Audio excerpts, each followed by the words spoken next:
welcome. Welcome to the Mid Morning Talk Show with me, Julie Ali. It is just gone 11 o'clock, and we've lined up some very interesting discussions for you this morning.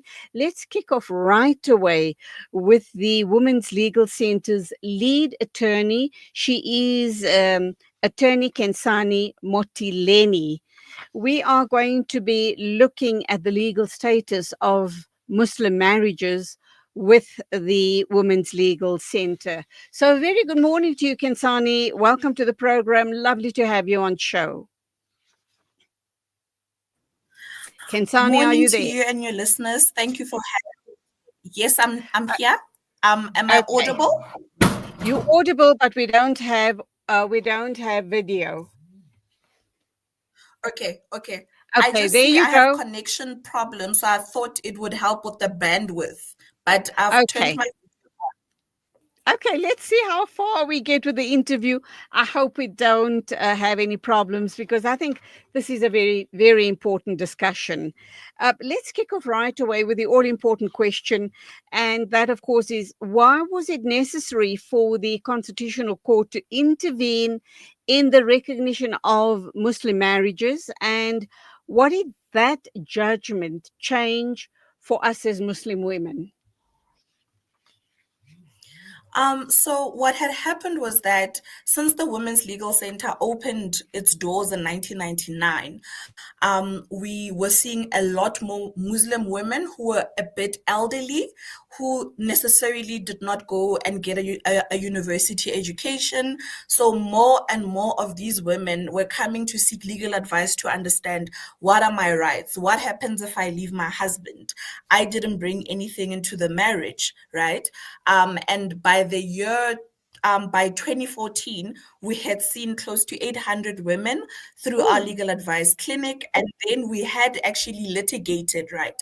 So in the between 1999 and the year 2014, the WLC was actually litigating in what we call piecemeal matters, right? So for example, one of the first cases that we litigated was whether women in Muslim marriages can actually inherit when their husbands actually passed away. And this includes both monogamous and polygamous marriages. Then we also did a case where what happens if your husband dies in a car accident, right? Which talks about the loss of financial support in the family.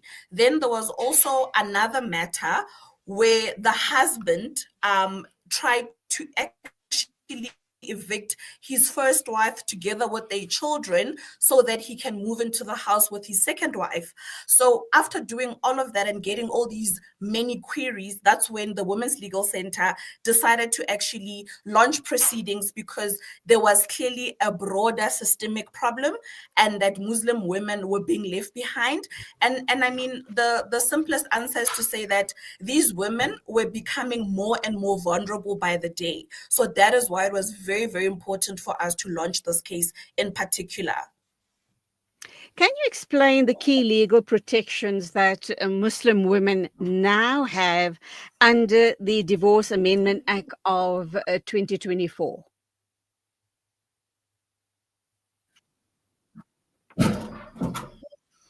Kensani, are you there? Hello? Okay, let's go for a quick, short ad break. I don't know what's happening. I've lost my guest, Kensani. She is, of course, an attorney at the Okay, Women's yeah. Legal Center. So what had happened was that as soon as the Constitutional Court handed down judgment, there was an order with the judgment, right? And in that judgment, it had said that, hi, am I audible? I can see you now. The picture had faded and I had lost you for about a minute.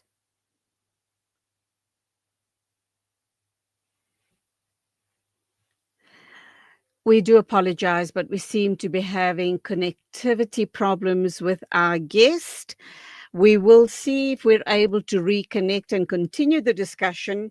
And it is a very important discussion indeed. If we don't, if we're not successful, I promise you we will bring this interview back to you again next week at this time. But in the meantime, let's go for a quick ad break.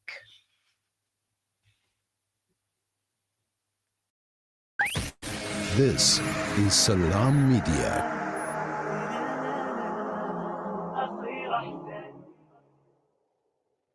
Yasin Badat Financial Advisory. Are your financial goals feeling out of reach? Yasin Badat Financial Advisory is here to turn your aspirations into achievements. Our dedicated team, armed with a history of success, is ready to guide you through the complex nature of financial and investment planning. Whether you're a seasoned investor or new to the game, our personalized solutions cater to your unique goals and risk appetite. Trust in our commitment to transparency, integrity, and excellence. Ready to unlock a world of financial freedom? Partner with us today. Call Yasin Badat Financial Advisory at +27 33 346 2071 or visit www.yasinbadat.com. Yasin Badat Financial Advisory, guiding you to financial success. They say breakfast is the most important meal of the day, yet many children go to school hungry because of poverty. Penny Appeal South Africa's Breakfast Club aims to get a warm, hearty meal to underprivileged children so they can spend their day prospering in their schoolwork. Help feed a needy learner for only 5 Rand a day or 150 Rand a month. Or visit our website www.pennyappeal.org.za or call 031 1100 573 to find out how you can donate. Penny Appeal South Africa. Small change, big difference.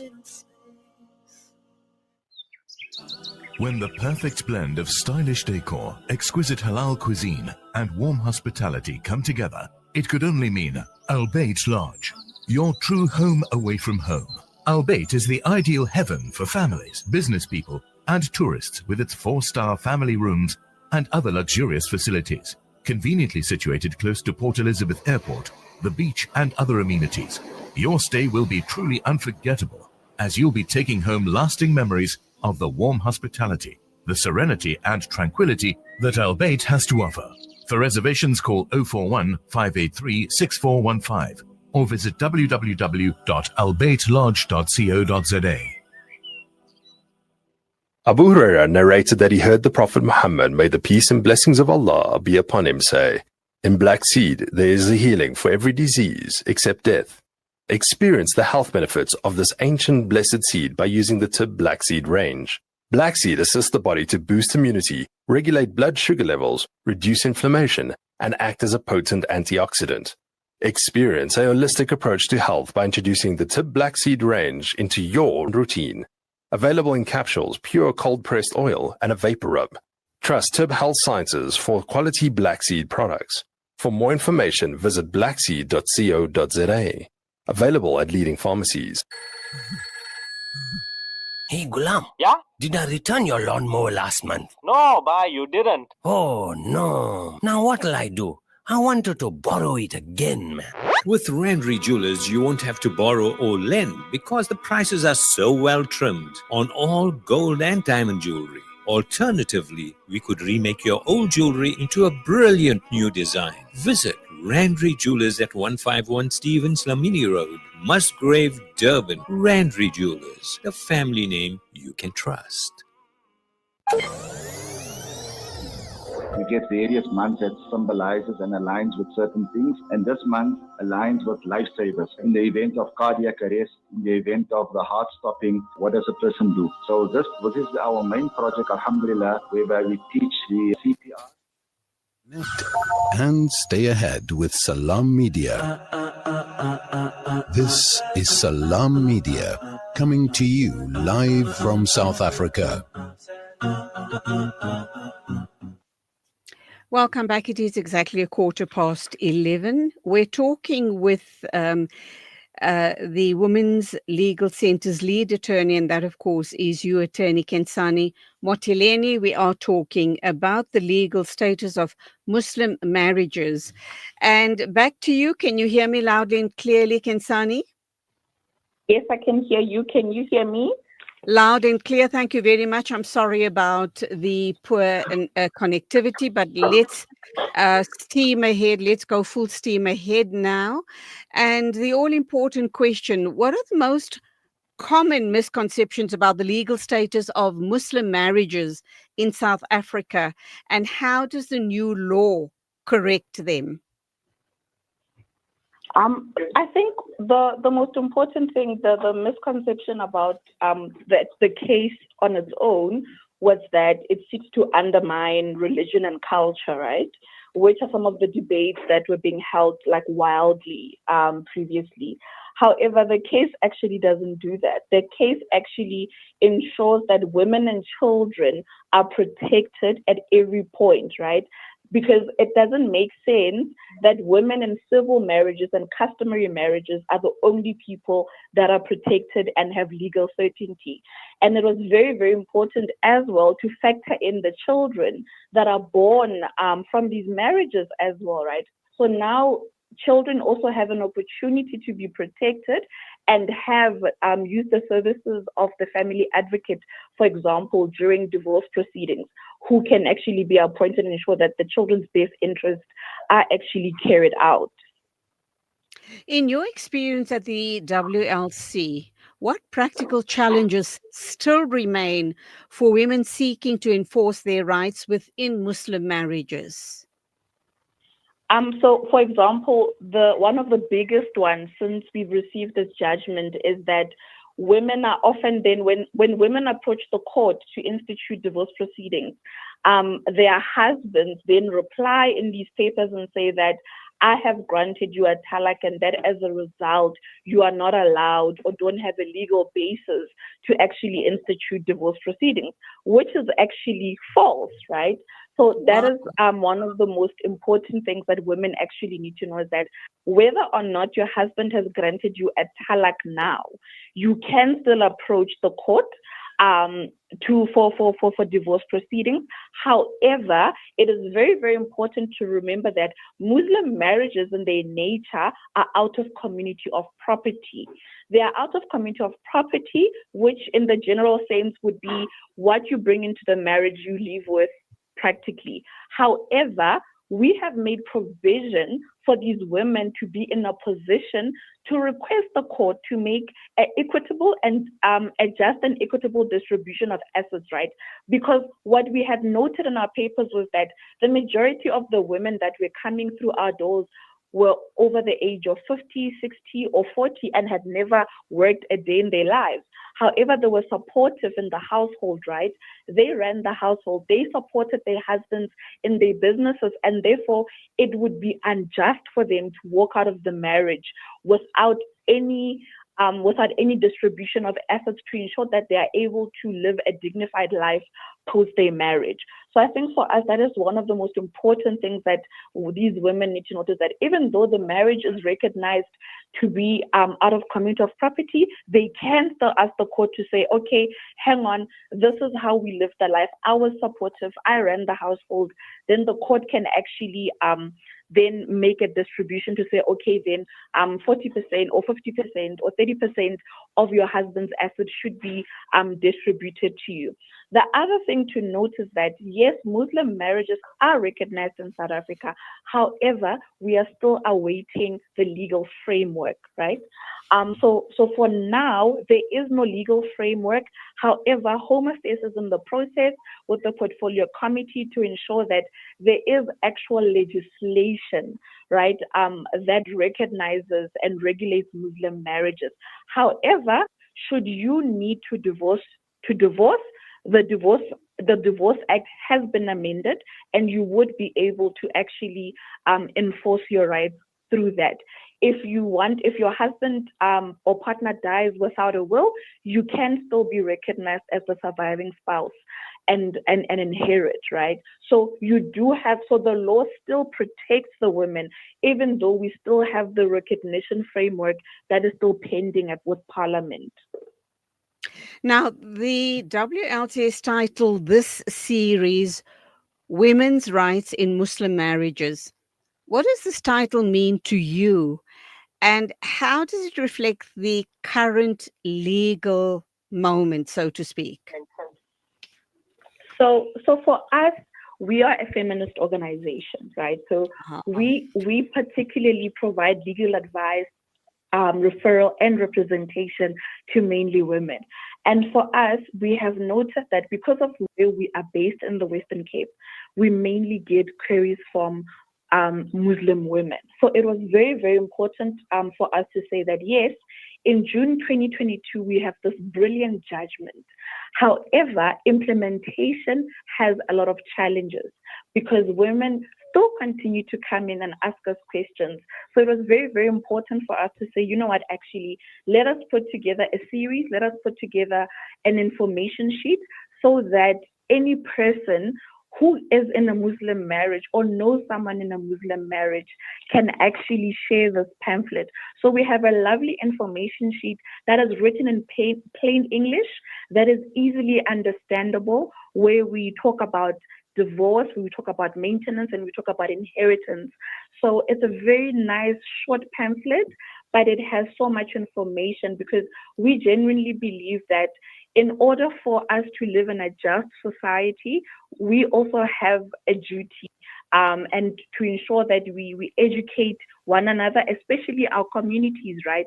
So even though we are fighting for full recognition and getting this legislation out, but for us, it's also very important to go to the ground and say, you know what, let us educate community members, because we know that once women are empowered, they are able to actually make decisions that put them in a better position for them and their children. Because from the statistics that I spoke about, it's usually them who are most vulnerable, because majority of them had been, unfortunately, were evicted from their homes, right, and left without anything.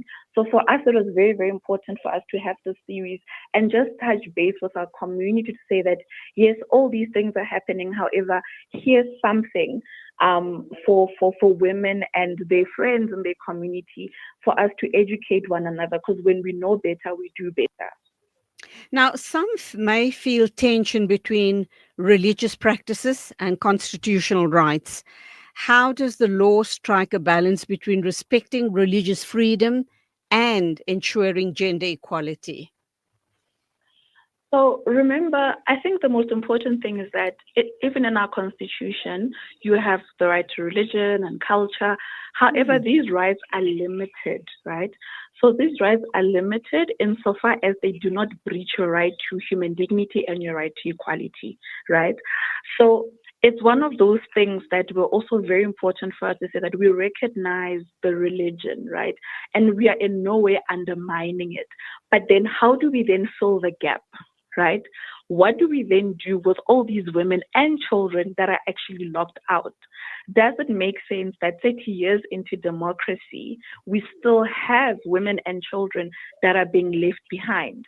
More women are being evicted on a daily basis, right? Because they don't have access to justice. They can't access lawyers, because we know how expensive it is to even consider briefing a lawyer. And, you know, sometimes women have to make the decision, do I buy bread today, or do I take this money and go and look for lawyers, right? So you're really trading on a very dangerous territory, because you need to take into consideration the vulnerabilities of these women. That's why we also say that if the women feel that that talak is enough for them, then it's okay. However, those who work, because remember, the law is not forcing anyone, right? It is just to provide legal certainty and legal protection for everybody. There shouldn't be a difference between a woman that's in a Christian marriage in terms of the Marriage Act, a woman who's in a cultural marriage in terms of the Recognition of Customary Marriages Act. And also, there shouldn't also be a difference between also of a woman that is married in terms of Muslim rights. So all of them need to be leveled on the same playing field. All these women need to know that the law is behind them and actually protects them. That's why we also say that should you wish to institute divorce proceedings, the court is open and it's there to assist you. It is just to ensure that you are given a fair chance of living a dignified life post-divorce as well. What advice would you give to Muslim women who are unsure whether their marriages are legally recognized or what steps they need to take? Okay, so I think one of the main things they can do is that they can approach the Women's Legal Center, even though we are only based in Cape Town, but we have a WhatsApp line, right? So we have a WhatsApp line that they can refer to. They can send a message, and one of our team from the legal advice unit, so we have a legal advice unit which gives pro bono legal advice and referral, right?